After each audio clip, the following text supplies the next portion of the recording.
संसार में जितने भी धार्मिक मतमतांतर हैं, वो सबके सब किसी महापुरुष के पीछे श्रद्धालुओं का संगठित समाज है।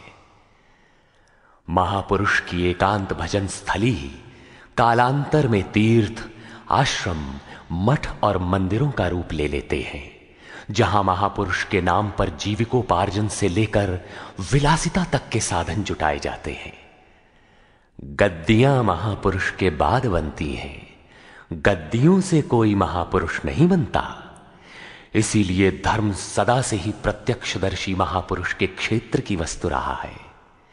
गीता ऐसे ही निर्विवाद महापुरुष योगेश्वर भगवान श्री कृष्ण की वाणी है, जिसके चिरंतन सत्यों से आपका साक्षात करा रहा है यथार्थ गीता का ये कैसेट प्रसारण।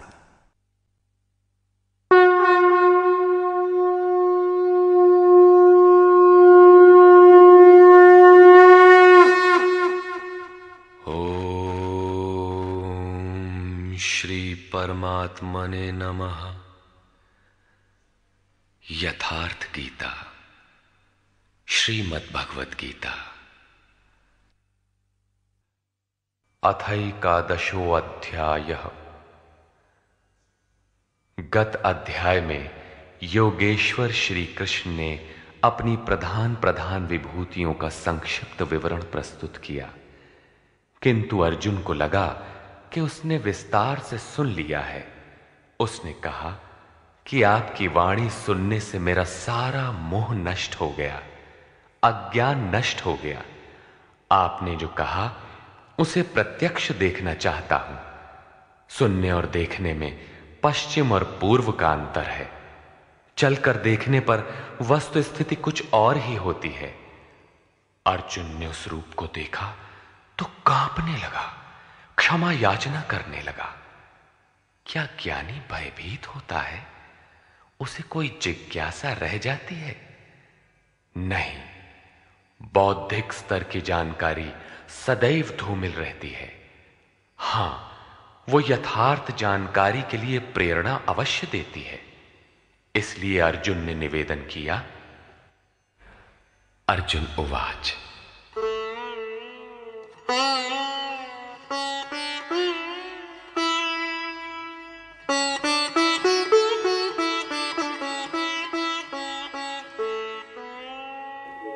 मदनुग्रहाय परमं गुह्यमध्यात्मसंगितं यत्त्वयोक्तं वचस्तेन मोहोऽयं विगतो मम। भगवान, मुझ पर अनुग्रह करने के लिए जो आपके द्वारा गोपनीय अध्यात्म में प्रवेश दिलाने वाला उपदेश कहा गया, उससे मेरा ये अज्ञान नष्ट हो गया, मैं ज्ञानी हो गया।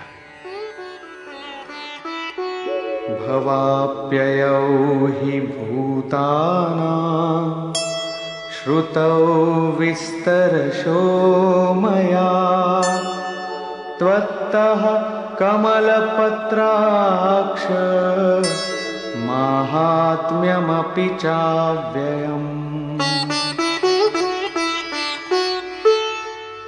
कि हे कमल नेत्र, मैंने भूतों की उत्पत्ति और प्रलय आपसे विस्तार पूर्वक सुना है, तथा आपका अविनाशी प्रभाव भी सुना है।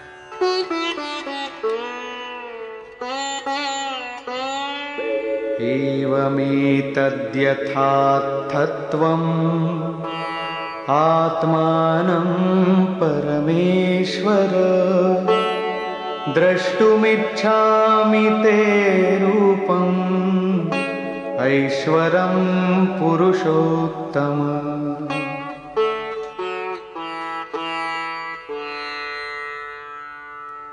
हे परमेश्वर, आप अपने को जैसा कहते हैं ये ठीक ऐसा ही है, इसमें कोई संदेह नहीं है, किंतु मैंने उसे केवल सुना है। अतः हे पुरुषोत्तम, उस ऐश्वर्य युक्त स्वरूप को मैं प्रत्यक्ष देखना चाहता हूं।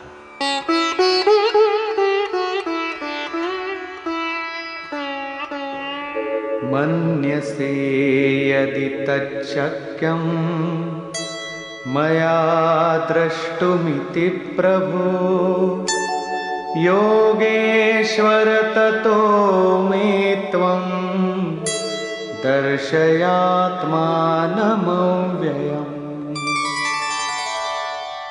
हे प्रभु, मेरे द्वारा आपका वो रूप देखा जाना संभव है।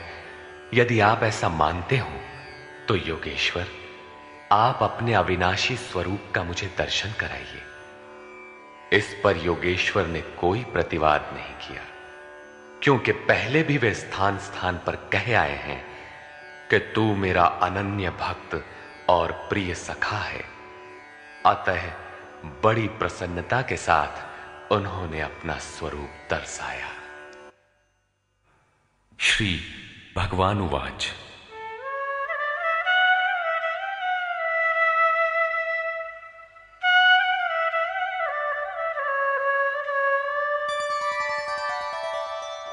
पश्य मे पार्थ रूपाणि शतशोऽथ सहस्रशः नानाविधानि दिव्यानि नानावर्णाकृतीनि च।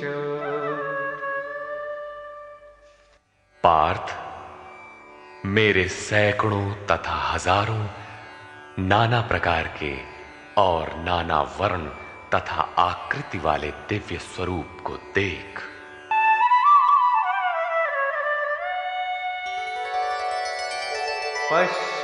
पश्यादित्यान् वसून् रुद्रान् अश्विनो मरुतस्तथा बहून्यदृष्टपूर्वाणि पश्याश्चर्याणि भारत।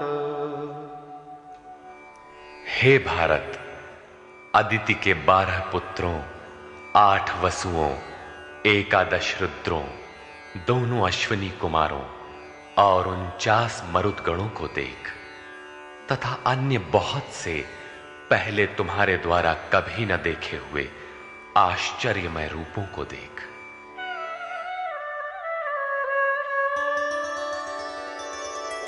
इहैकस्थं जगत्कृत्स्नं पश्याद्य सचराचरम् मम देहे गुडाकेश यच्चान्यद्द्रष्टुमिच्छसि। अर्जुन, अब मेरे इस शरीर में एक ही स्थान पर स्थित हुए चराचर सहित संपूर्ण जगत को देख, तथा और भी जो कुछ देखना चाहता है वो देख। इस प्रकार तीनों श्लोकों तक भगवान लगातार दिखाते चले गए, किंतु अर्जुन को कुछ दिखाई नहीं पड़ा। वो आंखें मलता रह गया। अतः ऐसा दिखाते हुए भगवान सहसा रुक जाते हैं और कहते हैं,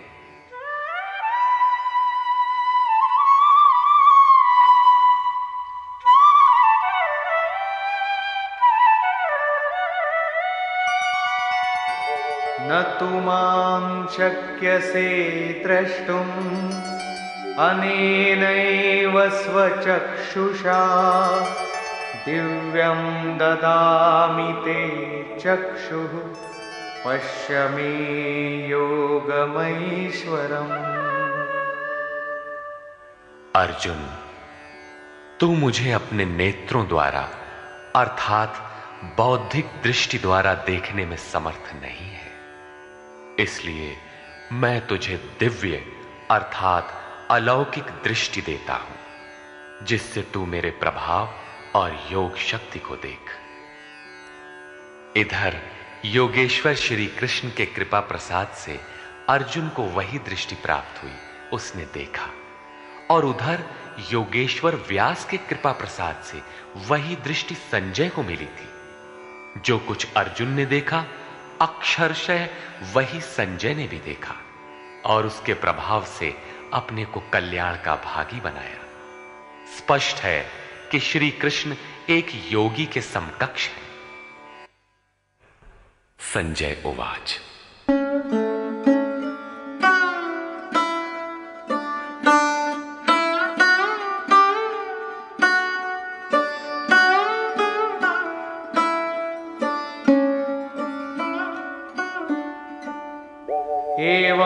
भूत्वा ततो राजन् महायोगेश्वरो हरिः दर्शयामास पार्थाय परमं रूपमैश्वरम्। संजय बोला, हे राजन, महायोगेश्वर हरि ने इस प्रकार कहकर उसके उपरांत पार्थ को अपना परम ऐश्वर्य युक्त दिव्य स्वरूप दिखाया, जो स्वयं योगी है और दूसरों को भी योग प्रदान करने की जिसमें क्षमता हो। जो योग का स्वामी हो उसे योगेश्वर कहते हैं। इसी प्रकार सर्वस्व का हरण करने वाला हरि है। यदि केवल दुखों का हरण किया और सुख छोड़ दिया तो दुख आएगा। अतः सब पापों के नाश के साथ सर्वस्व का हरण करके अपना स्वरूप देने में जो सक्षम है वो हरि है। उन्होंने पार्थ को अपना दिव्य स्वरूप दिखाया। सामने तो खड़े ही थे।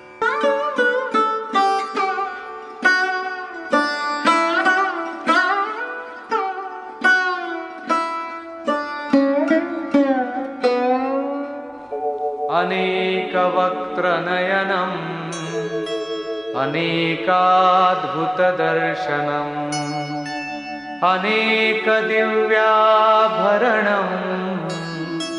दिव्यानीकोद्यतायुधम्।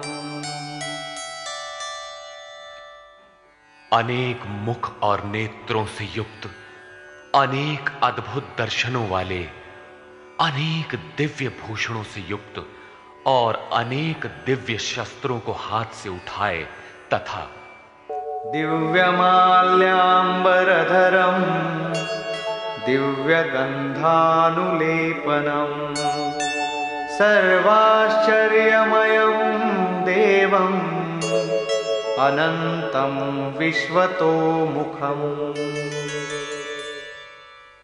दिव्य माला और वस्त्रों को धारण किए हुए, दिव्य गंध का अनुलेपन किए हुए, सब प्रकार के आश्चर्यों से युक्त, सीमा रहित विराट स्वरूप परमदेव को दृष्टि मिलने पर अर्जुन ने देखा।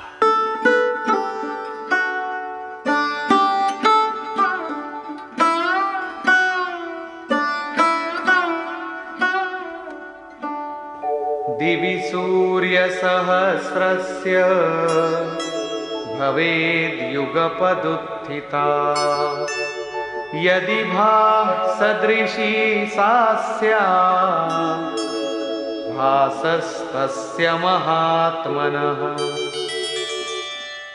संजय बोला, हे राजन, आकाश में एक साथ 1000 सूर्यों के उदय होने से जितना प्रकाश होता है, वो भी विश्व रूप उन महात्मा के प्रकाश के सदृश कदाचित ही हो।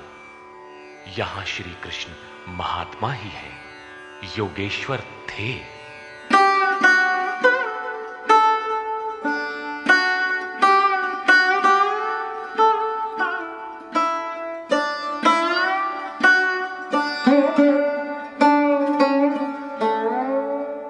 तत्रैकस्थं जगत्कृत्स्नं प्रविभक्तमनेकधा अपश्यद्देवदेवस्य शरीरे पांडवस्तदा। पांडुपुत्र अर्जुन ने, पुण्य ही पांडु है, पांडु ही अनुराग को जन्म देता है, उस समय अनेक प्रकार से विभक्त हुए संपूर्ण जगत को उन परम देव के शरीर में एक जगह स्थित देखा।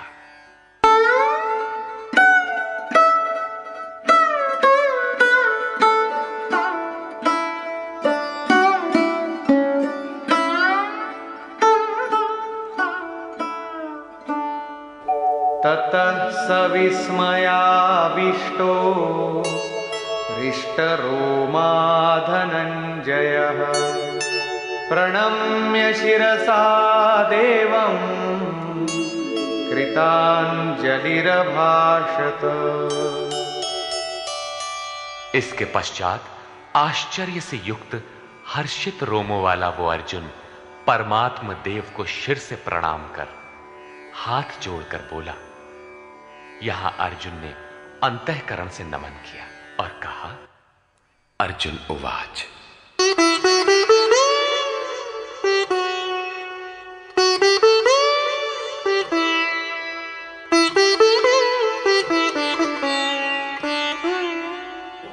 पश्यामि देवांस्तव देवदेहे सर्वांस्तथा भूतविशेषसङ्घान् ब्रह्माणमीशं कमलासनस्थं ऋषींश्च सर्वानुरगांश्च दिव्यान्।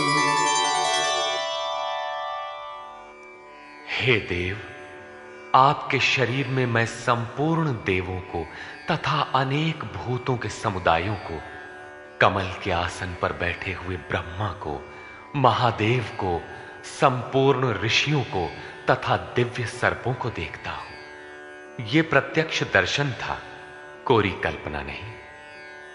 किंतु ऐसा तभी संभव है जब योगेश्वर पूर्णत्व प्राप्त महापुरुष हृदय से दृष्टि प्रदान करे। ये साधन गम्य है।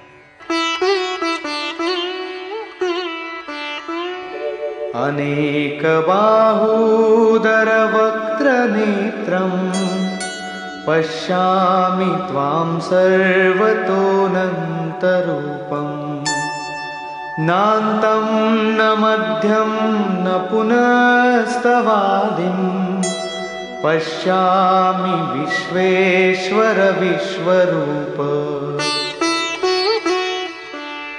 विश्व के स्वामी, मैं आपको अनेक हाथ, पेट, मुख और नेत्रों से संयुक्त तथा सब ओर से अनंत रूपों वाला देखता हूं। हे विश्वरूप, न मैं आपके आदि को, न मध्य को और न अंत को ही देखता हूं, अर्थात आपके आदि, मध्य और अंत का निर्णय नहीं कर पा रहा हूं।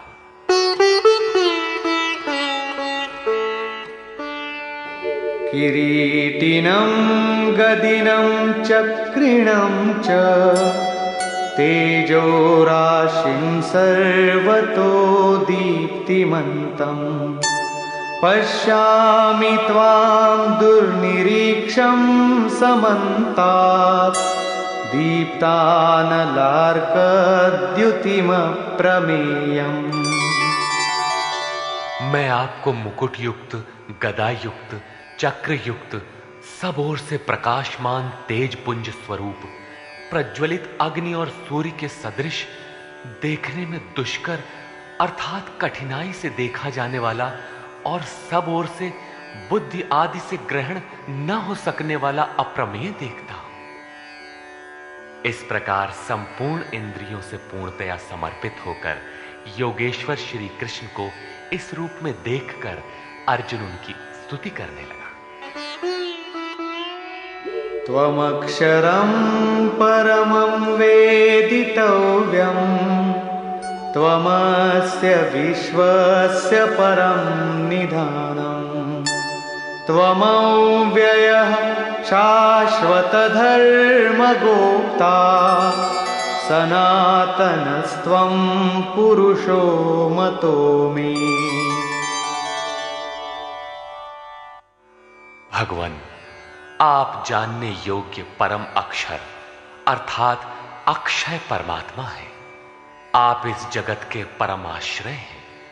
आप शाश्वत धर्म के रक्षक हैं तथा आप अविनाशी सनातन पुरुष हैं, ऐसा मेरा मत है। आत्मा का स्वरूप क्या है? शाश्वत है, सनातन है, अव्यक्त रूप है, अविनाशी है। यहां कृष्ण का क्या स्वरूप है?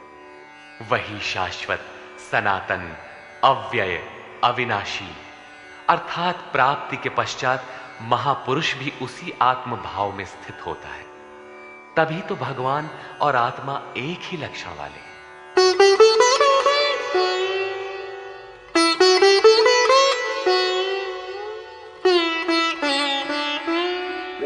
अनादिमध्यान्त आदिमध्यान्तमनन्तवीर्यम् अनन्तबाहुं शशिसूर्यनेत्रम् पश्यामि त्वां दीप्तहुताशवक्त्रम् स्वतेजसा विश्वमिदं तपन्तम्। हे परमात्मन, मैं आपको आदि, मध्य और अंत से रहित, अनंत सामर्थ्य से युक्त, अनंत हाथों वाला, चंद्रमा और सूर्य रूपी नेत्रों वाला तथा प्रज्वलित अग्नि रूपी मुख वाला तथा अपने तेज से इस जगत को तपाते हुए देखता हूं।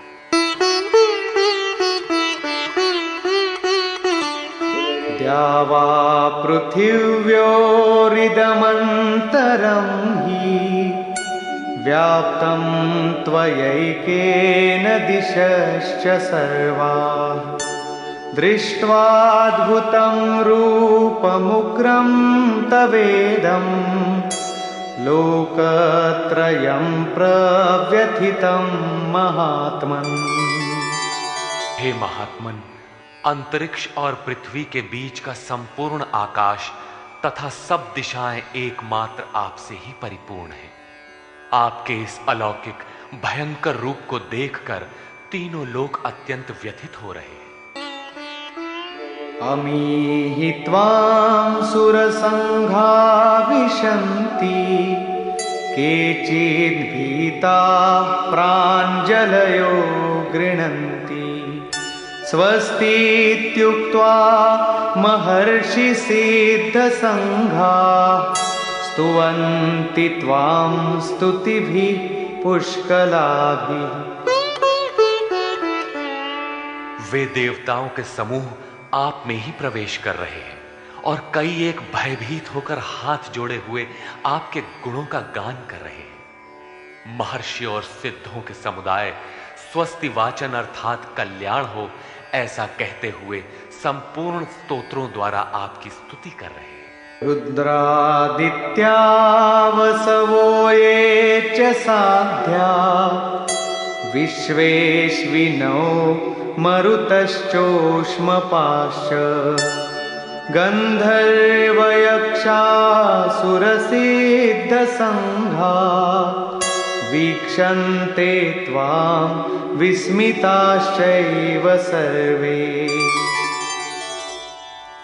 रुद्र, आदित्य, वसु, साध्य, विश्वदेव, अश्वनी कुमार, वायुदेव और पितरों तथा गंधर्व, यक्ष, राक्षस और सिद्धों के समुदाय सभी आश्चर्य से आपको देख रहे हैं, अर्थात देखते हुए भी समझ नहीं पा रहे, क्योंकि उनके पास वो दृष्टि ही नहीं है।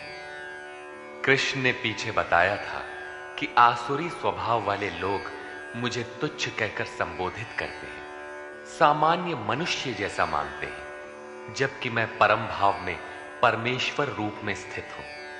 यद्यपि हूं मनुष्य शरीर के आधार वाला, उसी का विस्तार यहां है कि वे आश्चर्य से देख रहे हैं, यथार्थतः समझ नहीं पा रहे हैं, नहीं देखते।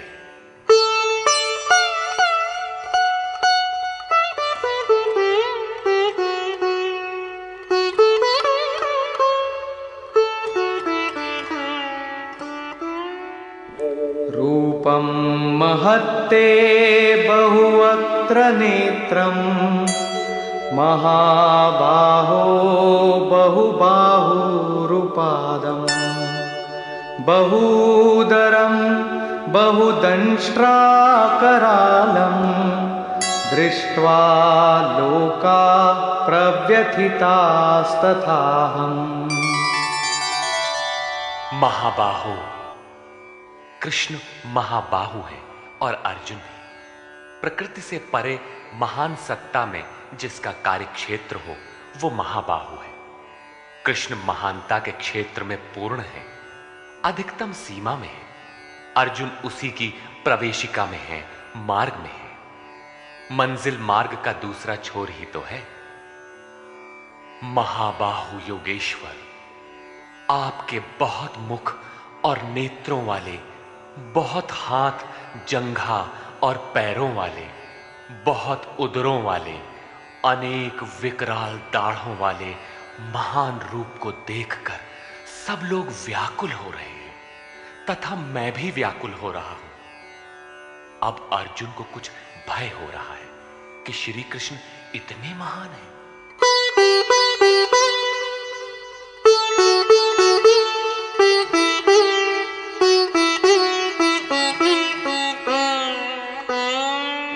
नभस्पृशं दीप्तमनेकवर्णं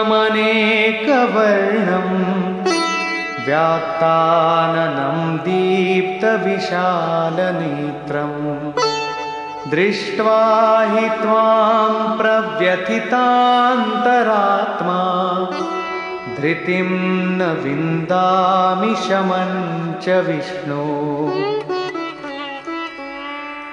विश्व में सर्वत्र अणुरूप से व्याप्त हे विष्णु, आकाश को स्पर्श किए हुए प्रकाशमान अनेक रूपों से युक्त फैलाए हुए मुख और प्रकाशमान विशाल नेत्रों से युक्त आपको देखकर विशेष रूप से भयभीत अंतःकरण वाला मैं धैर्य और मन के समाधान रूपी शांति को नहीं पा रहा।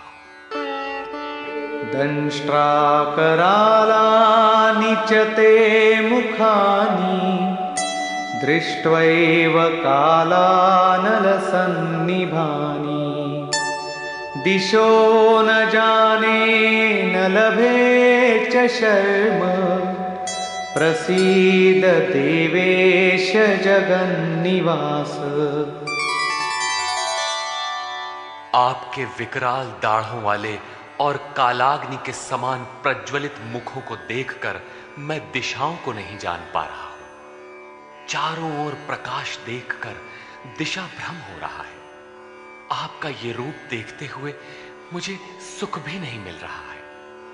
देवेश, हे जगन निवास, आप प्रसन्न हो।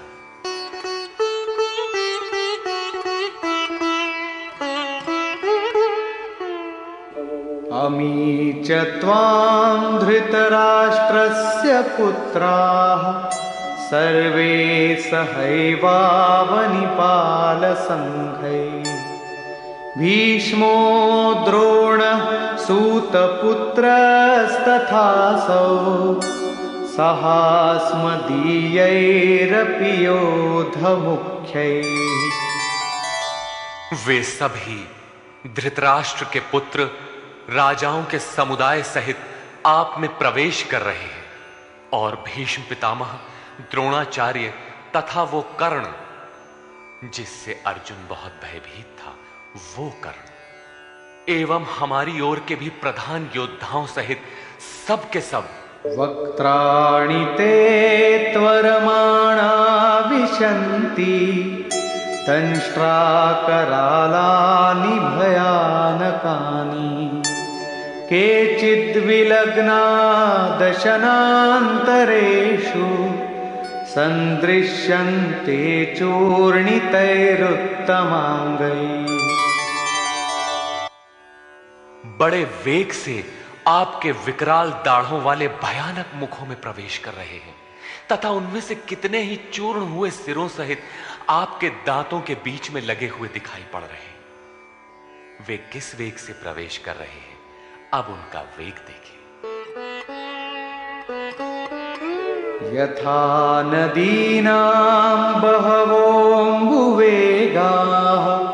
समुद्रमेवाभिमुखा द्रवन्ति तथा तवामि नरलोकवीरा विशन्ति वक्त्राण्यभिविज्वलन्ति।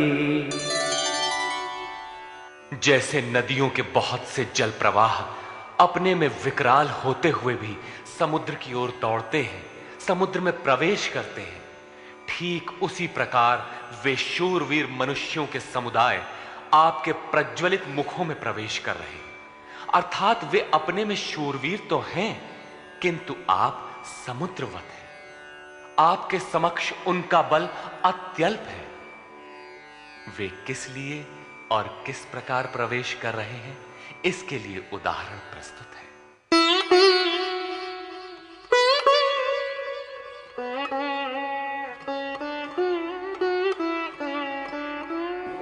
यथा प्रदीप्तं ज्वलनं पतंगा विशन्ति नाशाय समृद्धवेगा तथैव नाशाय विशन्ति लोकाः तवापि वक्त्राणि समृद्धवेगा।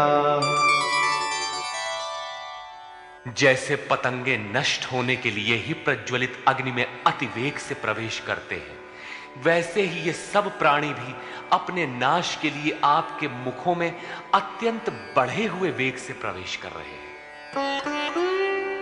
लेलीहसे ग्रसमान समन्तात् लोकान् समग्रान् वदनैर्ज्वलद्भिः तेजोभिरापूर्य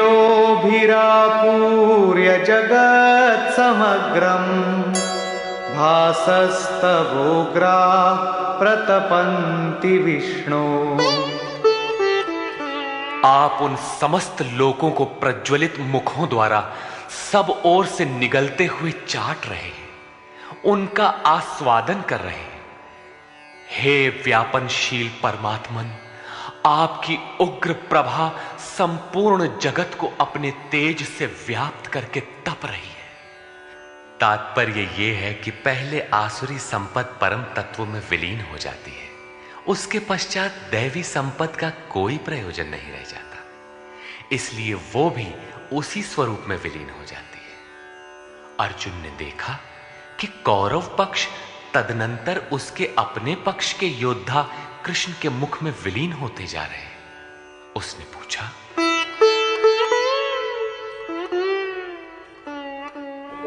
आख्याहि मे को भवानुग्र रूपो नमोस्तु ते देववर प्रसीद विज्ञातुमिच्छामि भवन्तमाद्यं न हि प्रजानामि तव प्रवृत्तिम्।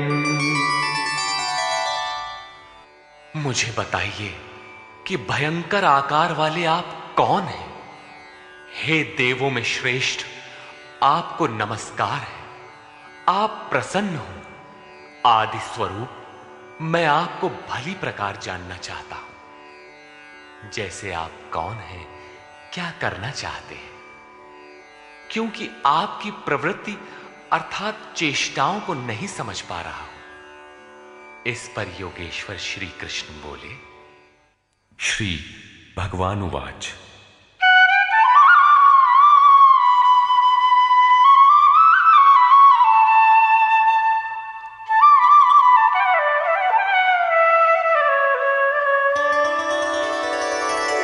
कालोऽस्मि लोकक्षयकृत् प्रवृद्धो लोकान् समाहर्तुमिह प्रवृत्तः ऋतेऽपि त्वां न भविष्यन्ति सर्वे येव स्थिताः प्रत्यनीकेषु योधाः।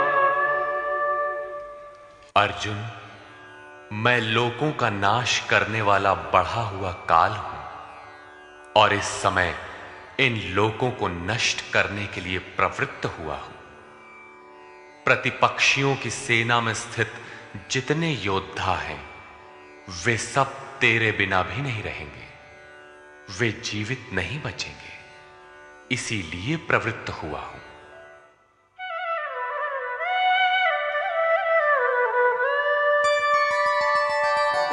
तस्मात्त्वमुत्तिष्ठ यशो लभस्व जित्वा शत्रून् भुङ्क्ष्व राज्यं समृद्धम् मयैवैते निहताः पूर्वमेव निमित्तमात्रं भव सव्यसाचिन्।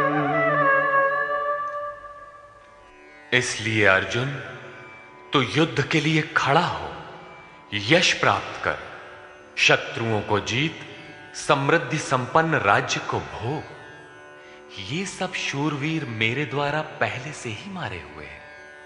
सव्यसाचिन, तू केवल निमित्त मात्र बन। प्रायः सर्वत्र कृष्ण ने कहा है कि वो परमात्मा न कुछ स्वयं करता है, न कराता है, न संयोग ही जोड़ता है। मोहावृत्ति बुद्धि के कारण ही लोग कहते हैं कि परमात्मा कराता है, किंतु यहां वे स्वयं ताल ठोक कर खड़े हो जाते हैं कि अर्जुन, करता धरता तो मैं हूं, मेरे द्वारा ये लोग पहले से ही मारे हुए हैं, तू खड़ा भर हो, यश ले ले। ऐसा इसलिए है कि सो केवल भगतन हित लागी। अर्जुन उसी अवस्था को प्राप्त कर चुका था कि भगवान स्वयं ताल ठोक कर खड़े हो गए। अनुराग ही अर्जुन है। अनुरागी के लिए भगवान सदैव खड़े हैं। उन्हीं के कर्ता है, रथी बन जाते हैं। यहां गीता में तीसरी बार साम्राज्य का प्रकरण आया है। पहले अर्जुन लड़ना नहीं चाहता था। उसने कहा कि पृथ्वी के धन धान्य संपन्न अकंटक साम्राज्य तथा देवताओं के स्वामीपन अथवा त्रैलोक्य के राज्य में भी मैं उस उपाय को नहीं देखता जो इंद्रियों को सुखाने वाले मेरे इस शोक को दूर कर सके। जब तड़पन बनी ही रहेगी तो हमें नहीं चाहिए। योगेश्वर ने कहा, इस युद्ध में हारोगे तो देवत्व और जीतने पर महामहिम की स्थिति मिलेगी। और यहां 11वें अध्याय में कहते हैं कि ये शत्रु मेरे द्वारा मारे गए हैं, तू निमित्त मात्र भर बन जा, यश को प्राप्त कर और समृद्ध राज्य को भोग। फिर वही बात, जिस बात से अर्जुन चौंकता है, जिसमें वो शोक मिटता हुआ नहीं देखता, क्या श्री कृष्ण फिर भी वही राज्य देंगे?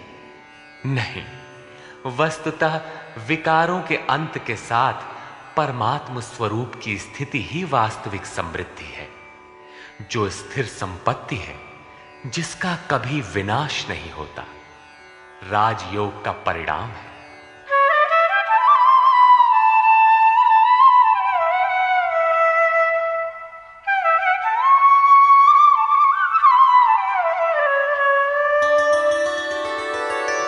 द्रोणञ्च भीष्मञ्च जयद्रथञ्च कर्णं तथान्यानपि योधवीरान् मया हतांस्त्वं जहिमा व्यथिष्ठा युध्यस्व चेतासि रणे सपत्नान्।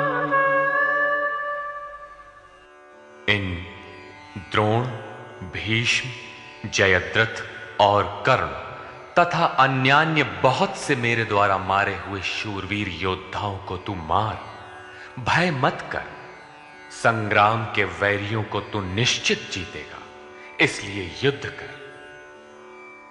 यहां भी योगेश्वर ने कहा कि मेरे द्वारा मारे हुए इन मरे हुओं को तू मार। स्पष्ट किया कि मैं करता हूं, जबकि 5वें अध्याय के 13, 14 एवं 15 श्लोक में उन्होंने कहा था भगवान अकर्ता है।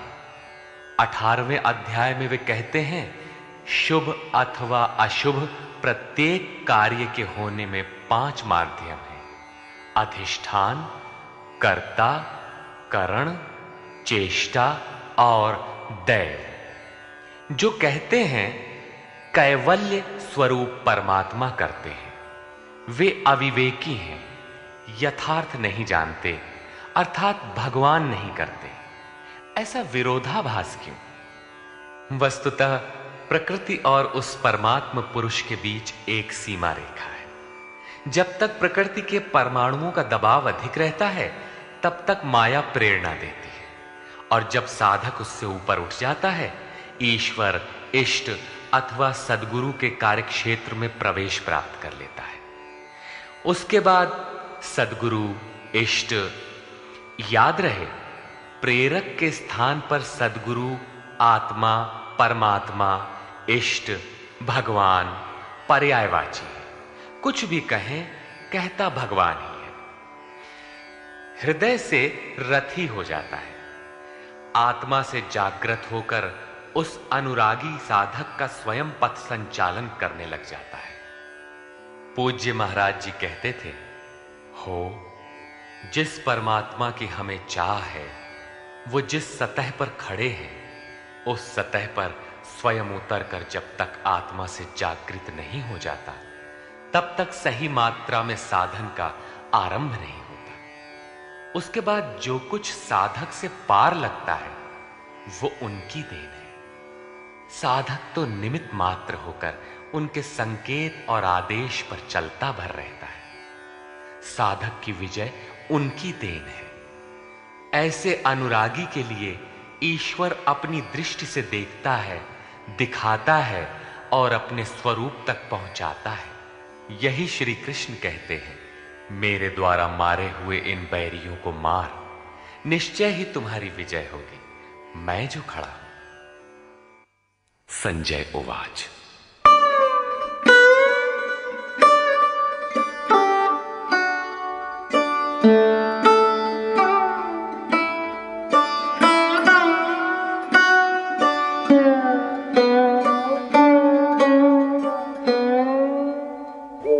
एतच्छ्रुत्वा वचनं केशवस्य कृताञ्जलिर्वेपमानः किरीटी नमस्कृत्वा भूय एवाह कृष्णं सगद्गदं भीतभीतः प्रणम्य।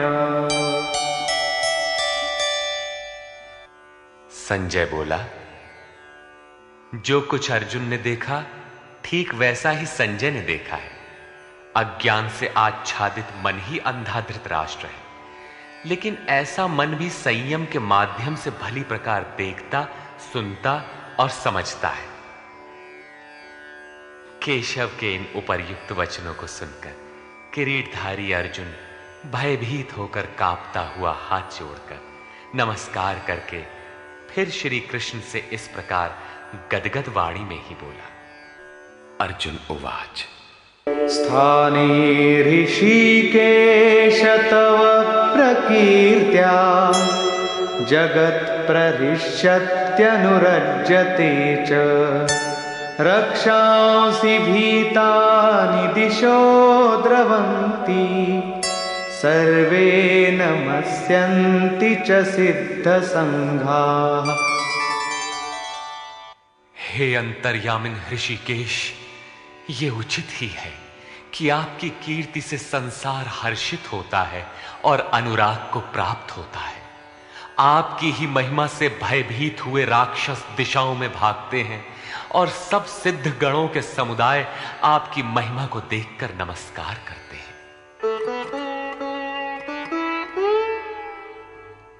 कस्माच्च तेन न मेरन्महात्मन्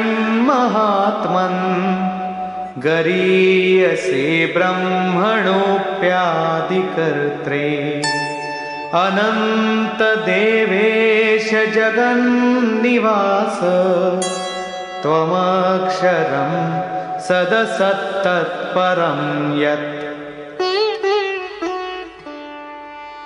हे महात्मन, ब्रह्मा के भी आदिकर्ता और सबसे बड़े, आपके लिए वे सब कैसे नमस्कार न करें, क्योंकि हे अनंत, हे देवेश, हे जगन्निवास, सत, असत और उनसे भी परे अक्षर अर्थात अक्षय स्वरूप आप ही हैं। अर्जुन ने अक्षय स्वरूप का प्रत्यक्ष दर्शन किया था। केवल बौद्धिक स्तर पर कल्पना करने या मान लेने मात्र से कोई ऐसी स्थिति नहीं मिलती जो अक्षय हो। अर्जुन का प्रत्यक्ष दर्शन उसकी आंतरिक अनुभूति है। उसने सविनय कहा,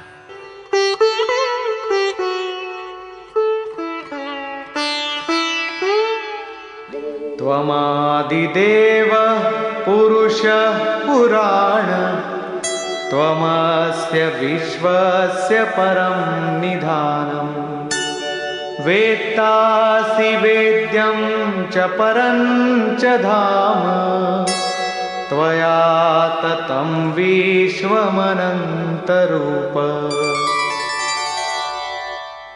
आप आदिदेव और सनातन पुरुष हैं। आप इस जगत के परम आश्रय और जानने वाले हैं, जानने योग्य हैं तथा परम धाम है। हे अनंत स्वरूप, आपसे ये संपूर्ण जगत व्याप्त है, आप सर्वत्र हैं।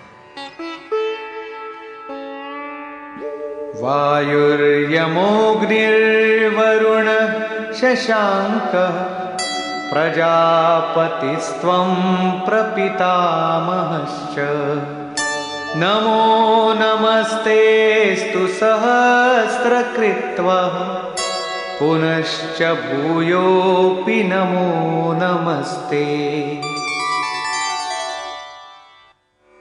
आप ही वायु, यमराज, अग्नि, वरुण, चंद्रमा तथा प्रजा के स्वामी ब्रह्मा और ब्रह्मा के भी पिता हैं। आपको हजारों बार नमस्कार है, फिर भी बार बार नमस्कार है। अतिशय श्रद्धा और भक्ति के कारण नमन करते हुए अर्जुन को तृप्ति नहीं हो रही है। वो कहता है,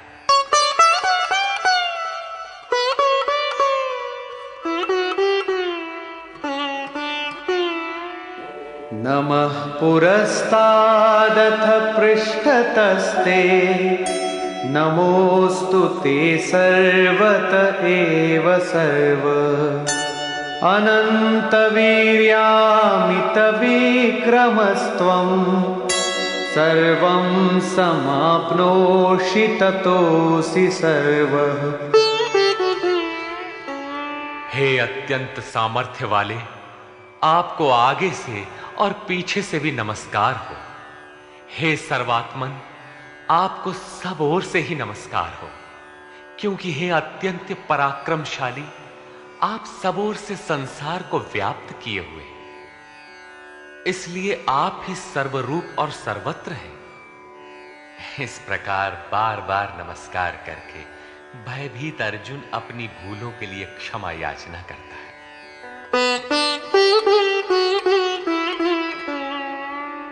सखेति मत्वा प्रसभं यदुक्तं। हे कृष्ण हे यादव हे सखेति। अजानता महिमानं तवेदं मया प्रमादात् प्रणयेन वापि। आपके इस प्रभाव को न जानते हुए आपको सखा मित्र मानकर मेरे द्वारा प्रेम अथवा प्रमाद से भी हे कृष्ण, हे यादव, हे सखा, इस प्रकार जो कुछ भी हठपूर्वक कहा गया है तथा यच्चावहासार्थमसत्कृतोऽसि विहारशय्यासनभोजनेषु एकोऽथवाप्यच्युत तत्समक्षं तत्क्षामये त्वामहमप्रमेयम्।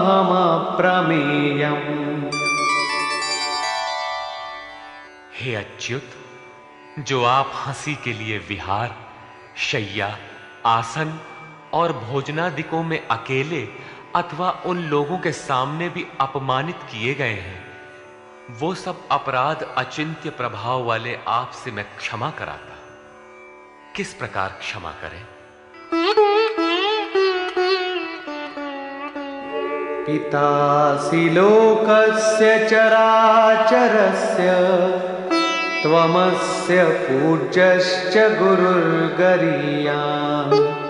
न त्वत्समोऽस्त्यभ्यधिकः कुतोऽन्यो लोकत्रयेऽप्य प्रतिमप्रभाव। आप इस चराचर जगत के पिता, गुरु से भी बड़े गुरु और अति पूजनीय हैं, जिसकी कोई प्रतिमा नहीं, ऐसे अप्रतिम प्रभाव वाले। आपके समान तीनों लोकों में दूसरा कोई नहीं है, फिर अधिक कैसे होगा? आप सखा भी नहीं, सखा तो समकक्ष होता है।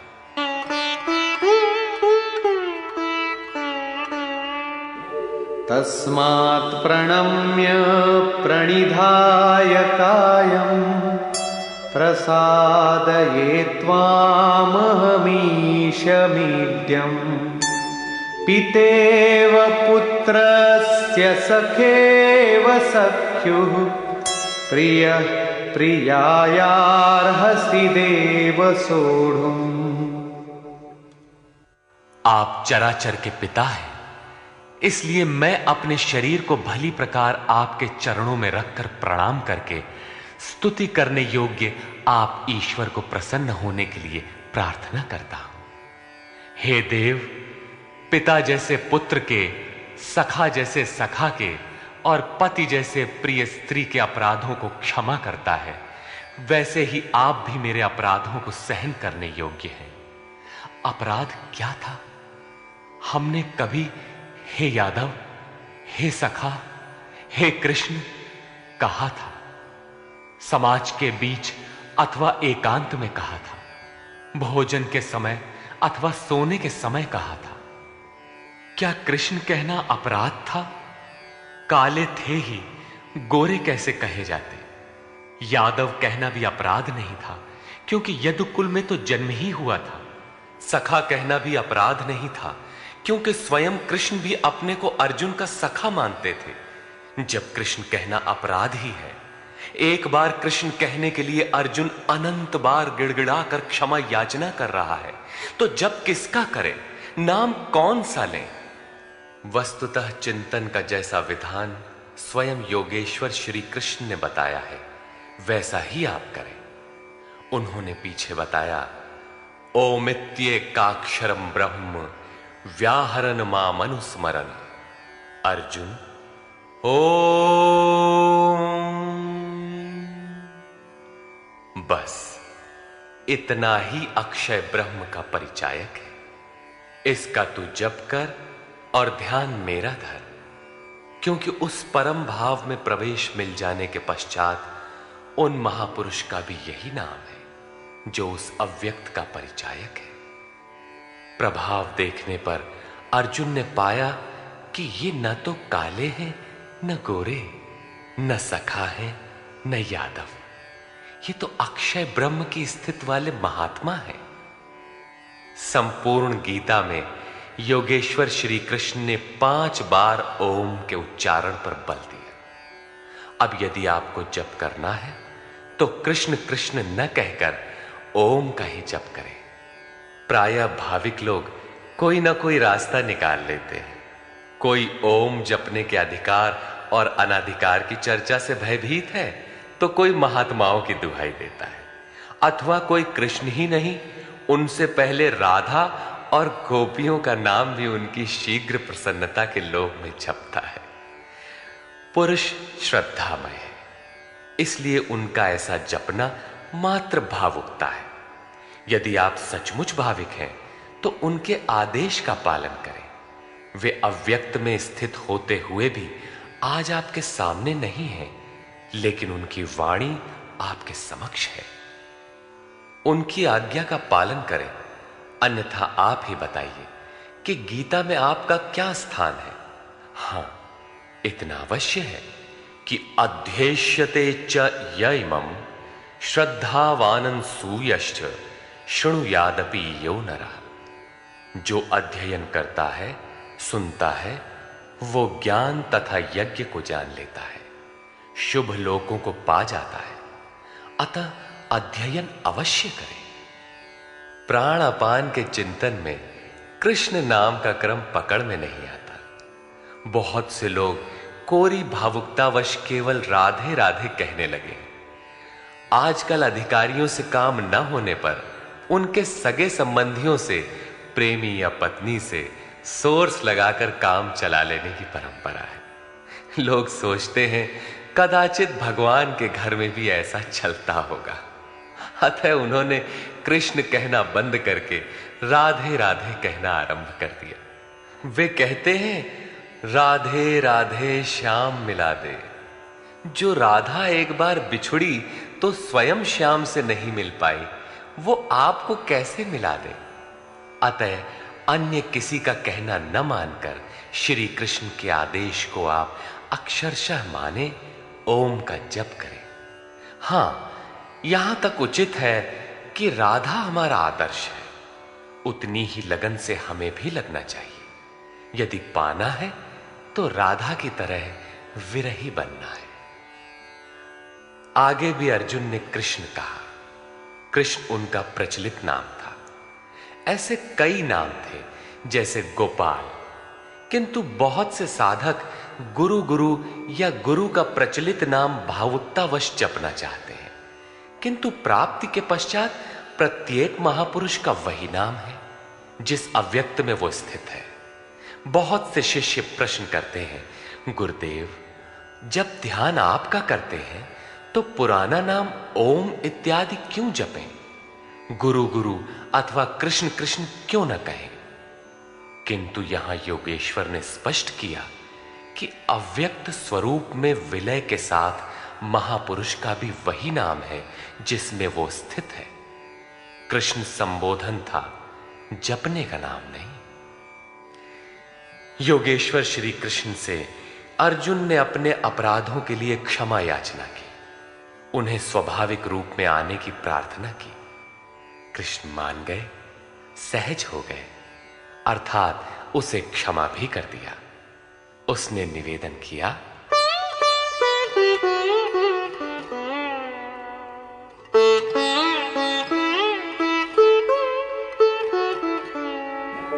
अदृष्टपूर्वं हृषितोऽस्मि दृष्ट्वा भयेन च प्रव्यथितं मनो मे तदेव मे दर्शय देवरूपं प्रसीद देवेश जगन्निवास। अभी तक अर्जुन के समक्ष योगेश्वर विश्व रूप में है, अतः वो कहता है कि मैं पहले न देखे हुए आपके इस आश्चर्यमय रूप को देखकर हर्षित हो रहा हूं, तथा मेरा मन भय से अति व्याकुल भी हो रहा है। पहले तो सखा समझता था, धनुर्विद्या में कदाचित अपने को कुछ आगे ही पाता था, किंतु अब प्रभाव देखकर भय हो रहा है। पिछले अध्याय में प्रभाव सुनकर वो अपने को ज्ञानी मानता था। ज्ञानी को कहीं भय नहीं होता है? वस्तुतः प्रत्यक्ष दर्शन का प्रभाव ही विलक्षण होता है। सब कुछ सुन लेने और मान लेने के बाद भी सब कुछ चलकर जानना शेष ही रहता है। वो कहता है, पहले न देखे हुए आपके इस रूप को देखकर मैं हर्षित हो रहा हूं, मेरा मन भय से व्याकुल भी हो रहा है। अतः हे देव, आप प्रसन्न हो। हे देवेश, हे जगन्निवास, आप अपने उस रूप को ही मुझे दिखाइए। कौन सा रूप?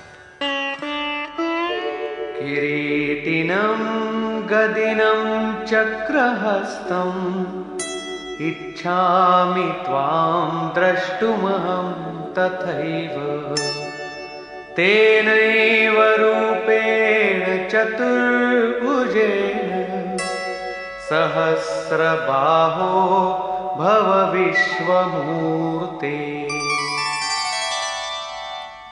मैं आपको वैसे ही, अर्थात पहले की ही तरह सिर पर मुकुट धारण किए हुए, हाथ में गदा और चक्र लिए हुए देखना चाहता हूं। इसलिए हे विश्वरूप, हे सहस्त्रबाहु, आप अपने उसी चतुर्भुज स्वरूप में होइए। कौन सा रूप देखना चाहा? चतुर्भुज रूप? अब देखना है कि चतुर्भुज रूप है क्या। श्री भगवानुवाच।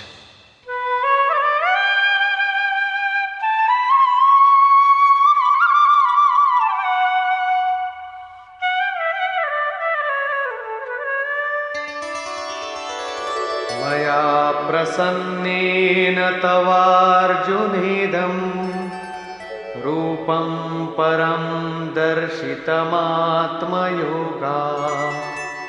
तेजोमयं विश्वमनन्तमाद्यं यन्मे त्वदन्येन न दृष्टपूर्वम्। इस प्रकार अर्जुन की प्रार्थना सुनकर श्री कृष्ण बोले, अर्जुन, मैंने अनुग्रह पूर्वक अपनी योग शक्ति के प्रभाव से अपना परम तेजोमय सबका आदि और सीमा रहित विश्व रूप तुझे दिखाया है, जिसे तेरे सिवाय दूसरे किसी ने पहले कभी नहीं देखा।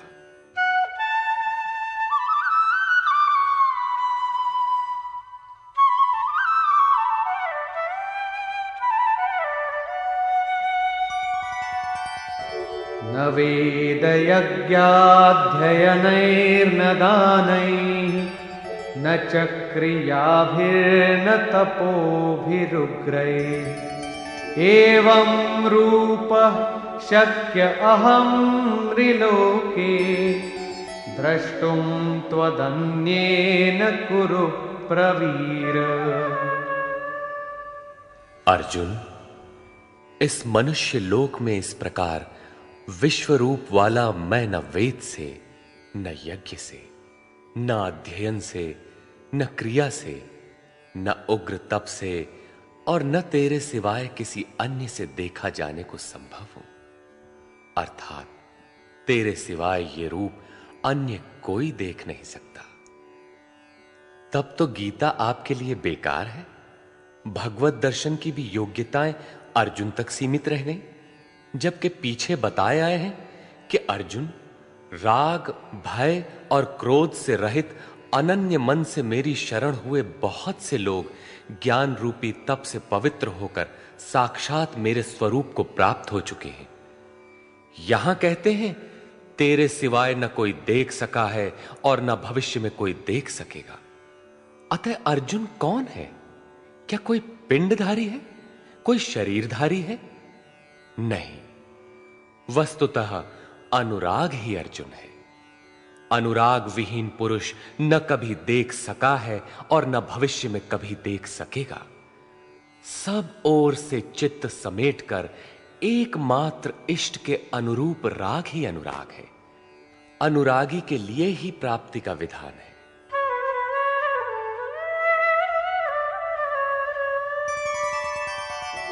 माते व्यथा मा च विमूढ़ भावो दृष्ट्वा रूपं घोरमीद्रिं ममेदं व्यपेतभिः प्रीतमनाः पुनस्त्वं तदेव मे रूपमिदं प्रपश्य। इस प्रकार के मेरे इस विकराल रूप को देखकर तुझे व्याकुलता न हो और मूढ़ भाव भी न हो कि घबराकर अलग हो जाओ। अब तू भय रहित और प्रीति युक्त मन से उसी मेरे इस रूप को अर्थात चतुर्भुज रूप को फिर देख। संजय उवाच।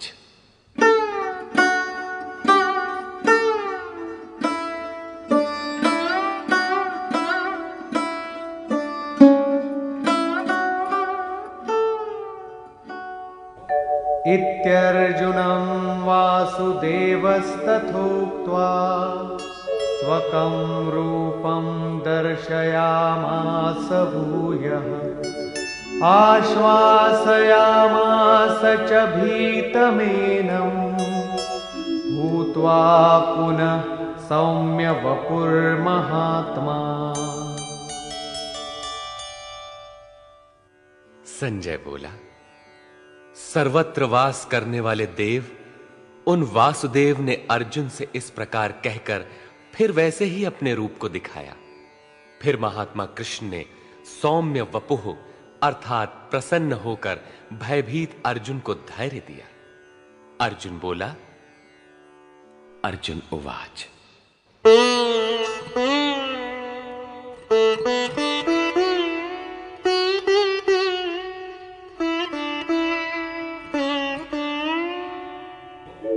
दृष्ट्वेदं मानुषं रूपं तव सौम्यं जनार्दन इदानीमस्मि संवृत्तः सचेताः प्रकृतिं गतः। जनार्दन, आपके इस अत्यंत शांत मनुष्य रूप को देखकर अब मैं प्रसन्न चित्त हुआ और अपने स्वभाव को प्राप्त हो गया हूं। अर्जुन ने कहा था कि भगवान, अब आप मुझे उसी चतुर्भुज स्वरूप का दर्शन कराइए। योगेश्वर ने कराया भी, किंतु अर्जुन ने जब देखा तो क्या पाया? मानुषम रूपम, मनुष्य के रूप को देखा। वस्तुतः प्राप्ति के पश्चात महापुरुष ही चतुर्भुज और अनंत भुज कहलाते हैं। दो भुजा वाला महापुरुष तो अनुरागी के समक्ष बैठा ही है, किंतु अन्यत्र कहीं से कोई स्मरण करता है तो वही महापुरुष उस स्मरणकर्ता से जागृत होकर उसका भी मार्गदर्शन करता है। भुजा कार्य का प्रतीक है। वे भीतर भी कार्य करते हैं, बाहर भी। यही चतुर्भुज स्वरूप है। उनके हाथों में शंख, चक्र, गदा और पद्म क्रमशः वास्तविक लक्ष्य घोष, साधन चक्र का प्रवर्तन, इंद्रियों का दमन और निर्मल निर्लेप कार्य क्षमता का प्रतीक मात्र है। यही कारण है कि चतुर्भुज रूप में उन्हें देखने पर भी अर्जुन ने उन्हें मनुष्य रूप में ही पाया। चतुर्भुज महापुरुषों के शरीर और स्वरूप से कार्य करने की विधि विशेष का नाम है, न कि चार हाथ वाले कोई कृष्ण थे। श्री भगवानुवाच।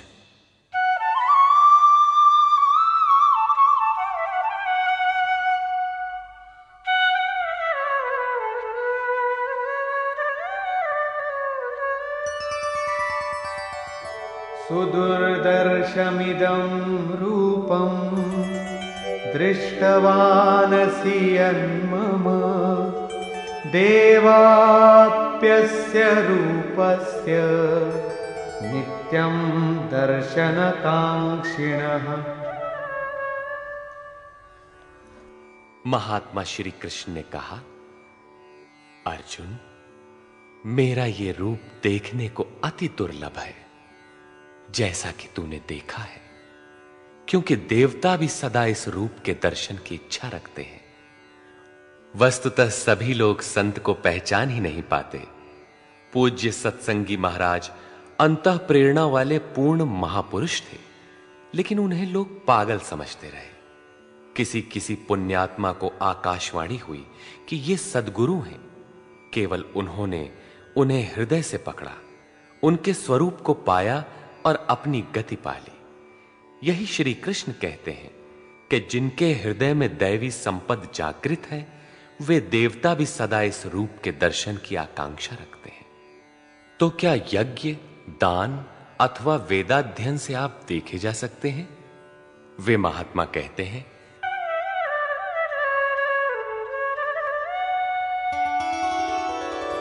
नाहं वेदैर्न तपसा न दानेन न चेज्जया शक्य एवं विधो द्रष्टुं दृष्टवानसि मां यथा। न वेदों से, न तप से, न दान से और न यज्ञ से मैं इस प्रकार देखा जाने को सुलभ हूं जिस प्रकार तूने देखा है। तब क्या आपको देख पाने का कोई उपाय नहीं है? वे महात्मा कहते हैं, एक उपाय है।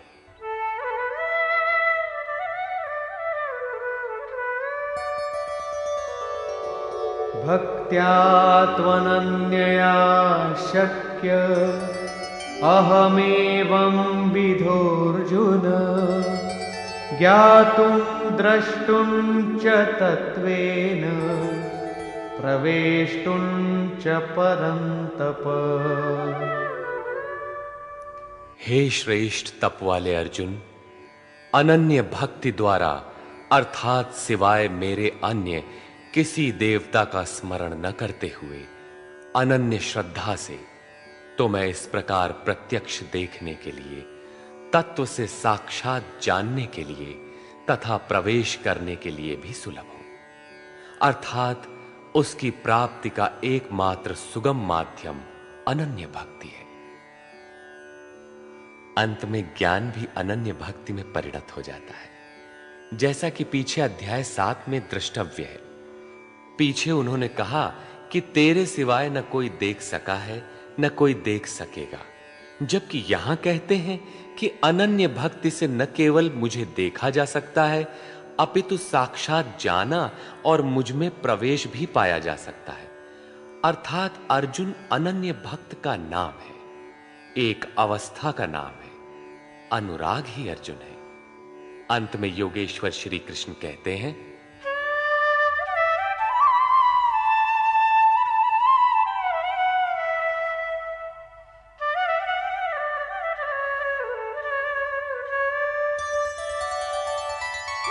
मत्कर्म कृन्मत्परमो मद्भक्तः संगवर्जितः निर्वैरः सर्वभूतेषु यः स मामेति पांडव। हे अर्जुन, जो पुरुष मेरे द्वारा निर्दिष्ट कर्म अर्थात नियत कर्म यज्ञार्थ कर्म करता है, मत्परमः मेरे परायण होकर करता है, जो मेरा अनन्य भक्त है, संगवर्जितः किंतु संग दोष में रहते हुए वह कर्म नहीं हो सकता, अतः संग दोष से रहित होकर संपूर्ण भूत प्राणियों में बैर भाव से रहित है, वो मुझे प्राप्त होता है। तो क्या अर्जुन ने युद्ध किया? प्रण करके क्या उसने जयद्रथादि को मारा? निर्वैरः सर्वभूतेषु, यदि उन्हें मारता है तो भगवान को न देख पाता, जबकि अर्जुन ने देखा है। इससे सिद्ध है कि गीता में एक भी श्लोक ऐसा नहीं है जो बाह्य मारकाट का समर्थन करता हो। जो निर्दिष्ट कर्म यज्ञ की प्रक्रिया का आचरण करेगा, जो अनन्य भाव से उनके सिवाय किसी का स्मरण तक नहीं करेगा, जो संग दोष से अलग रहेगा, तो युद्ध कैसा? जब आपके साथ कोई है ही नहीं तो आप युद्ध किससे करेंगे? संपूर्ण भूत प्राणियों में जो बैर भाव से रहित है, मन से भी किसी को सताने की कल्पना न करे, वही मुझे प्राप्त होता है। तो क्या अर्जुन ने लड़ाई ली? कभी नहीं। वस्तुतः संग दोष से अलग रहकर जब आप अनन्य चिंतन में लगते हैं, निर्धारित यज्ञ की क्रिया में प्रवृत्त होते हैं, उस समय परिपंथी राग द्वेष काम क्रोध इत्यादि दुर्जय शत्रु बाधा के रूप में प्रत्यक्ष ही है। उनका पार पाना ही युद्ध है। निष्कर्ष। इस अध्याय में पहले तो योगेश्वर श्री कृष्ण ने अर्जुन को दृष्टि प्रदान की, फिर अपने विश्व रूप का दर्शन कराया। अतः ओम तत्सदिति श्रीमद्भगवद गीता सूपनिषत्सु ब्रह्म विद्यायाम योग शास्त्रे श्री कृष्णार्जुन संवादे विश्वरूप दर्शन योगो नामैकादशो अध्यायः। इस प्रकार स्वामी अड़गड़ानंद कृत श्रीमद् भगवद गीता का 11वां अध्याय पूर्ण होता है। हरि ओम तत्सत्।